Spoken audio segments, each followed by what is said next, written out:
الطاف کو ہاسپٹل سے ڈسچارج کر دیا گیا تھا۔ اسے جب سے یہ پتہ چلا تھا کہ وہ کبھی چل نہیں سکے گا تو وہ مکمل طور پر ختم ہو گیا تھا۔ ابھی بھی اپنے تاریک کمرے میں تنہا بیٹھا وہ سوچ رہا تھا کہ جس دولت کے لیے اس نے اپنے بھائی کو مارا، جس دولت کے غرور میں اس نے سلیمان اور وردہ کی زندگی کو کھلونا سمجھا، اب وہ دولت اس کے کس کام آئی تھی؟ یہ عارضی دولت تو اس کے پاس تھی، لیکن زندگی کی سب سے قیمتی دولت جسے پیار اور سکون کہتے ہیں، الطاف اس سے ہی عاری تھا۔ وہ دولت جسے الطاف نے ہمیشہ پوجا تھا، آج اس کے ہوتے ہوئے بھی وہ ایک فقیر سے بھی بدتر تھا۔ اپنے کمرے کا دروازہ کھلنے کی آواز پر الطاف نے حبا کو دیکھا جو کچھ پیپرز کے ساتھ اس کے پاس آئی تھی۔ میں بزنس کو ٹیک اوور کرنے لگی ہوں بابا، اس کے لیے ان پیپر پر آپ کے سائن چاہیے۔ الطاف نے اپنے سامنے پڑے ان کاغذات کو دیکھا اور پھر حبا کو دیکھا۔ میں بہت اکیلا ہوں بیٹا، تم بھی مجھ سے ملنے نہیں آتی، اور اب میرے پاس آئی ہو تو کیا بس اس بزنس کے لیے؟ حبا نے گھائل نظروں سے الطاف کو دیکھا۔ آپ تنہا خود کی وجہ سے ہیں بابا، کیونکہ آپ کسی بھی رشتے کی قدر نہیں کر پائے، تو اب رشتے آپ کی قدر کہاں سے کریں گے؟ حبا کی بات پر الطاف کی آنکھوں میں آنسو آ گئے۔ میں ابھی ان پر سائن کر دیتا ہوں، بس تم میری ایک خواہش پوری کر دو۔ حبا نے سوالیہ نظروں سے اپنے باپ کو دیکھا۔ بہرام اور فرزام سے کہو کہ وہ ایک بار مجھ سے مل لیں، مجھے اس سے زیادہ کچھ نہیں چاہیے۔ حبا کے ہونٹوں پر ایک طنزیہ مسکراہٹ آئی۔ آپ کو لگتا ہے کہ جو آپ نے ان کے ساتھ کیا، اس کے بعد وہ آپ کو دیکھنا بھی گوارا کریں گے؟ نہیں بابا، ایک مظلوم لڑکی کو کھلونا سمجھنے کی سزا یہی ہے کہ دو بیٹے ہوتے ہوئے بھی آپ انہیں اپنا بیٹا نہیں کہہ سکتے، اور اب آپ چاہیں یا نہ چاہیں آپ کو یہ سزا بھگتنی ہی پڑے گی۔ اتنا کہہ کر حبا بھی وہاں سے چلی گئی اور الطاف اپنی محرومیوں پر چیخ چیخ کر رو دیا، لیکن اب رونے کا کوئی فائدہ نہیں تھا، کیونکہ یہ محرومیاں اسی کے اپنے گناہوں کی سزا تھی۔ اپنے گھر میں واپس آ کر چاہت کو دنیا کی سب سے قیمتی خوشی ملی تھی۔ اسے ایسا لگ رہا تھا کہ اسے پورا جہان مل گیا ہو، لیکن دل میں فرزام کا ڈر بھی تھا، کیونکہ ابھی تک وہ فرزام کا غصہ نہیں بھولی تھی، اور سونے پہ سہاگا یہ تھا کہ گھر میں داخل ہوتے ہی اس کا سامنا فرزام سے ہوا، جو پینٹ کوٹ میں ملبوس شاید آفس جانے کی تیاری میں تھا۔ بہرام کے ساتھ سکینہ اور چاہت کو دیکھ کر فرزام سکینہ کے پاس آیا اور عقیدت سے اپنا سر ان کے سامنے کیا، جبکہ چاہت تو اسے دیکھ کر ہی بہرام کے پیچھے دبک چکی تھی۔ وہ تمہیں بہن مانتا ہے چاہت، اور کچھ بھی ہو جائے بھائی چھوٹی بہن کو معاف ضرور کر دیتے ہیں، بہرام نے چاہت سے آہستہ سے کہا، جو سہمی نگاہوں سے سکینہ سے بات کرتے فرزام کو دیکھ رہی تھی۔ اور اگر نہ کیا تو؟ چاہت کی آنکھوں میں آنسو آ گئے۔ وہ ایک بار پھر سے فرزام کی نفرت جھیلنے کے قابل نہیں تھی۔ کر دے گا، اپنے بھائی کی رگ رگ سے واقف ہوں میں۔ بہرام کے ہمت بڑھانے پر چاہت ہمت کرتے ہوئے فرزام کے سامنے گئی۔ السلام علیکم فرزام بھائی۔ چاہت کی آواز پر فرزام نے ایک نظر اسے دیکھا اور ہلکا سا وعلیکم السلام کہہ کر وہاں سے جانے لگا۔ فرزام بھائی، چاہت نے بے چینی سے اسے پکارا اور پھر اس کے سامنے آ کر اپنے کانپتے ہاتھ اپنے کانوں پر رکھے اور پھوٹ پھوٹ کر رونے لگی۔ فرزام نے ایک نظر بہرام کو دیکھا، جس نے نظروں سے ہی اسے نرم رہنے کا اشارہ کیا تھا۔ معافی چاہتی ہوں۔ چاہت نے کان چھوڑے بغیر ہاں میں سر ہلایا۔ پھر میرے ایک سوال کا جواب دو۔ چاہت نے سوالیہ نظروں سے اسے دیکھا۔ اگر اب تمہیں کوئی آ کر کہے کہ بہرام قصوروار ہے تو کیا کرو گی؟ چاہت نے اس سوال پر منہ بنا کر اسے دیکھا، اس کا منہ توڑ دوں گی۔ چاہت کے روک کر کہنے پر فرزان مسکرایا اور اس کے کندھے پر اپنا ہاتھ رکھا۔ میرے لیے میرا بھائی بہت قیمتی ہے چاہت، سب برداشت کر سکتا ہوں لیکن اس کی تکلیف نہیں، اور اس دنیا میں صرف تم ہی ہو جو اسے تکلیف دے سکتی ہو، پھر ایسا مت کرنا۔ چاہت نے ہاں میں سر ہلایا تو فرزان مسکرا دیا اور اس کے سر پر پیار سے ہاتھ رکھا۔ خوش رہو۔ چاہت بھی اس کی بات پر اپنے آنسو پونچھ کر مسکرا دی۔ آج انہیں لگ رہا تھا کہ ان کی خوشیاں لوٹ آئی ہوں۔ فرزان سب کو خدا حافظ بول کر باہر گاڑی میں آیا۔ اس نے ڈرائیونگ سیٹ کا دروازہ کھولا تو نظر پیسنجر سیٹ پر پڑی جہاں مناہل بیٹھی مسکراتے ہوئے اسے دیکھ رہی تھی۔ تم یہاں کیا کر رہی ہو؟ فرزان نے حیرت سے پوچھا۔ مجھے آپ کے ساتھ شاپنگ پر جانا ہے۔ مناہل نے اپنا مدعا بیان کیا، جبکہ اس کے اچانک شاپنگ کے پلان نے فرزان کو حیران کر دیا۔ مناہل، مجھے آفس جانا ہے۔ ہاں تو پہلے مجھے شاپنگ پر لے جائیں، پھر مجھے گھر چھوڑ کر آفس چلے جانا۔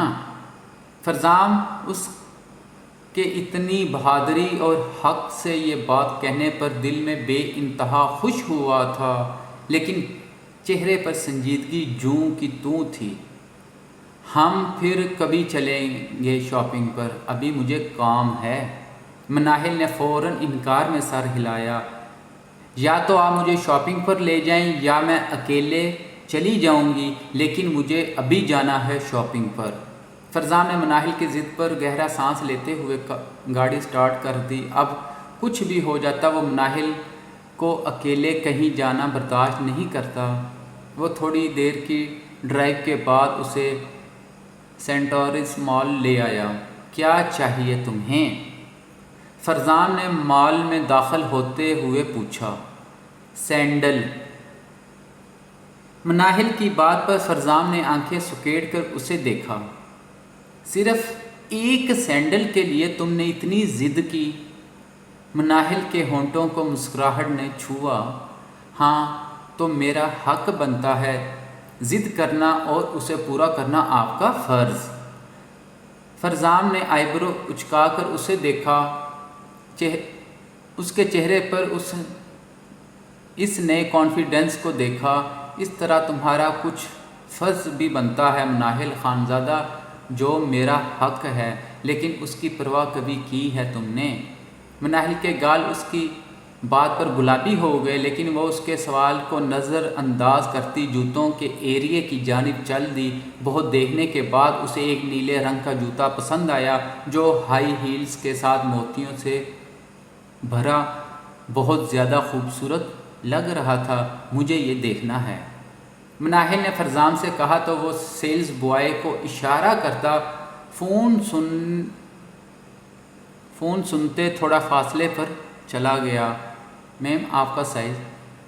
مناہل نے اسے اپنا سائز بتایا تو سیلز بوائے نے اسے صوفے کی جانب اشارہ کیا۔ آپ بیٹھیں، میں لے کر آتا ہوں۔ کچھ دیر میں ہی وہ سیلز بوائے وہ نیلا جوتا لے کر آیا اور ایک فٹ سٹینڈ مناہل کے سامنے رکھا۔ اس پر اپنا پیر رکھیں میم۔ مناہل نے اپنا پیر اس سٹینڈ پر رکھا تو سیلز بوائے جوتا لے کر زمین پر بیٹھا اور مناہل کا پیر تھامنا چاہا، جو مناہل نے گھبرا کر فوراً واپس کھینچ لیا۔ یہ آپ کیا؟ اٹس اوکے میم، صرف آپ کو شوز ٹرائی کروا رہا ہوں۔ اس نے ہاتھ بڑھا کر پھر سے مناہل کا سفید پاؤں تھامنا چاہا، لیکن اس سے پہلے ہی ایک ہاتھ اس سیلز بوائے کی کلائی تھام کر اسے روک چکا تھا۔ مناہل نے گھبرا کر فرزان کو دیکھا، جو ایسا لگ رہا تھا کہ اس لڑکے کی جان ہی لے لے گا۔ ایسا سوچنا بھی مت۔ فرزان نے جھٹکے سے اس لڑکے کا ہاتھ چھوڑا اور اس کے ہاتھ سے جوتا لے کر خود مناہل کے سامنے بیٹھ گیا اور اس کا پیر پکڑ کر اپنے گھٹنے پر رکھتے ہوئے اسے جوتا پہنانے لگا۔ واہ پرنس چارمنگ اپنی سنڈریلا کو سینڈل پہنا رہا ہے، ہائے کاش میرے پاس بھی ایسا پرنس ہوتا۔ ایک لڑکی نے ان دونوں کو دیکھ کر ٹھنڈی آہ بھرتے ہوئے کہا، اس کے لیے خود کو سنڈریلا جیسا تو بنا لو۔ ایک لڑکے کی بات پر اس لڑکی کی سہیلیاں ہنس دی، جبکہ مناہل شرما کر فرزام کو دیکھ رہی تھی، جو ناراضگی کے باوجود اس کے لیے اس حد تک پوزیٹو تھا۔ یہی چاہیے یا کچھ اور بھی لینا ہے؟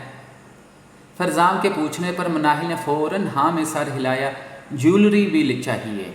فرزام نے گہرا سانس لے کر اس کے پیروں سے وگ سینڈل اتارے اور انہیں پیک کروا کر اسے جیولری شاپ پر لے گیا۔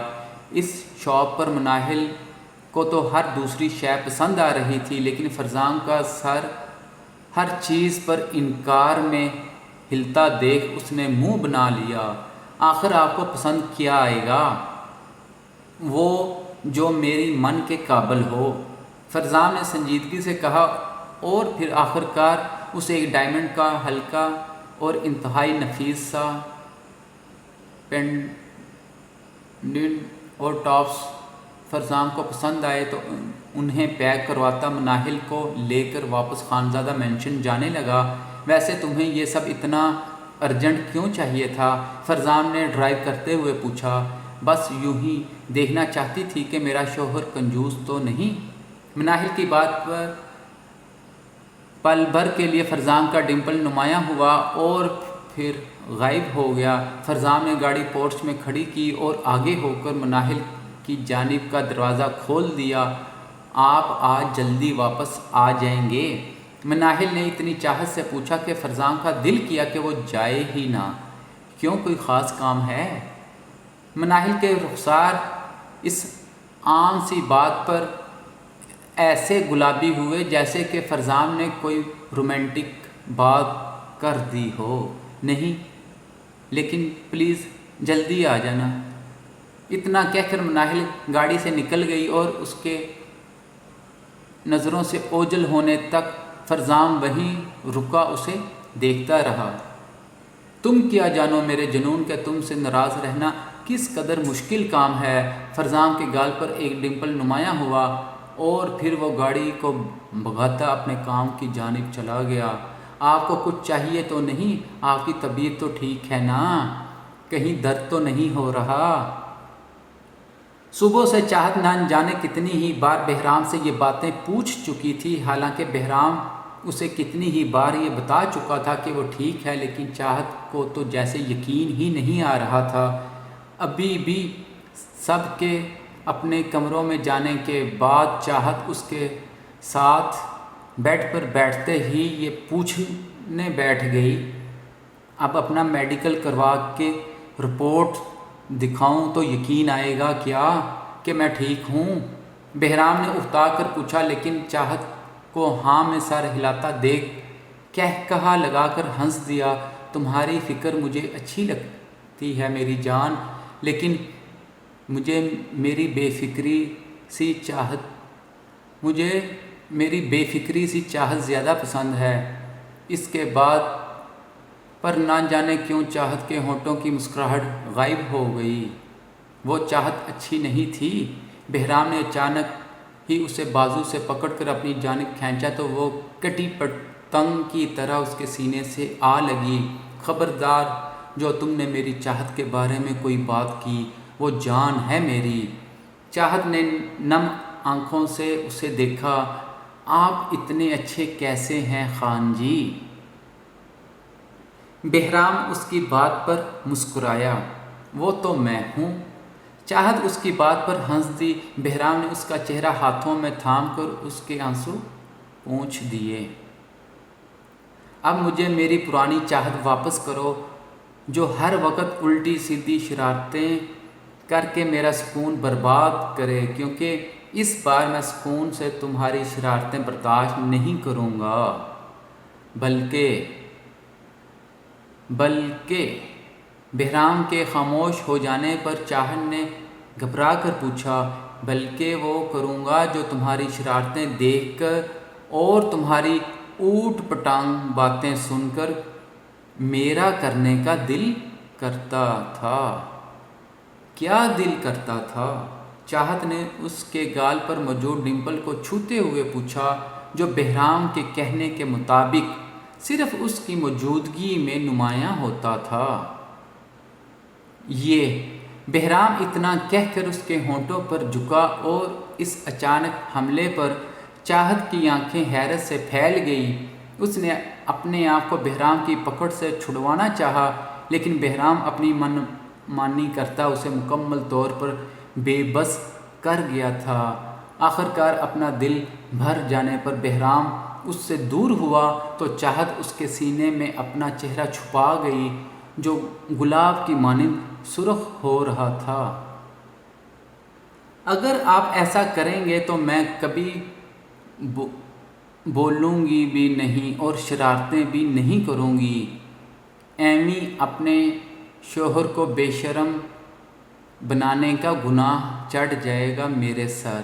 بہرام اس کی بات پر قہقہا لگا کر ہنس دیا اور اسے سختی سے خود میں بھینچا۔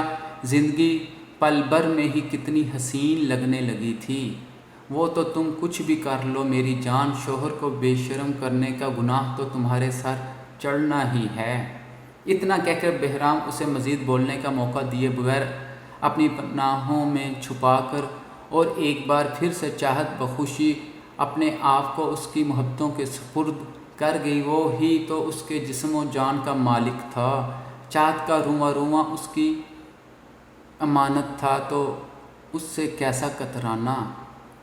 فرزام چاہ کر بھی جلدی واپس نہیں آ سکا تھا، کیونکہ جو کام سنبھالنا بہرام کے بائیں ہاتھ کا کھیل تھا، فرزام اس میں ذرا اناڑی تھا، اس لیے بہت کوشش کرنے کے باوجود اسے واپس آتے آتے رات کے 11 بج گئے تھے۔ اپنے کمرے کی جانب واپس آتے اسے مناہل کی جلدی آنے کی درخواست یاد آئی، اب تک تو وہ شاید سو بھی چکی ہوگی۔ فرزام نے گہرا سانس لے کر سوچا اور کمرے میں داخل ہو گیا۔ کمرے میں گپ اندھیرا دیکھ اسے اندازہ ہوا کہ مناہل واقعی میں سو چکی ہے۔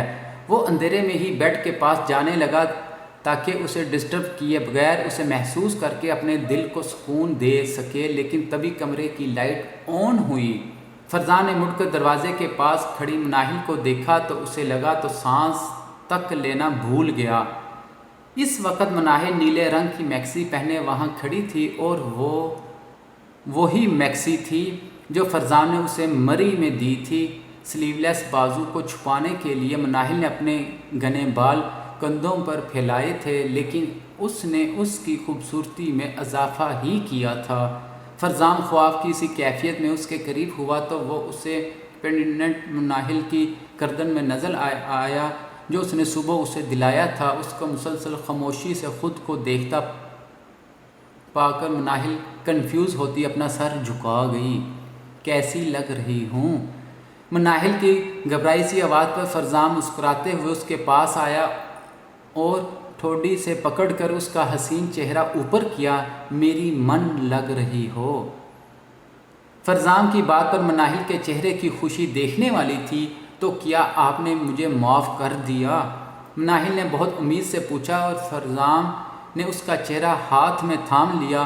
تمہیں یاد ہے جب پہلے تم نے یہ ڈریس پہنا تھا تو میں نے کیا کہا تھا؟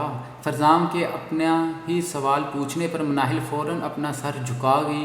اسے فرزام کی نظروں سے اب بہت زیادہ گھبراہٹ ہو رہی تھی۔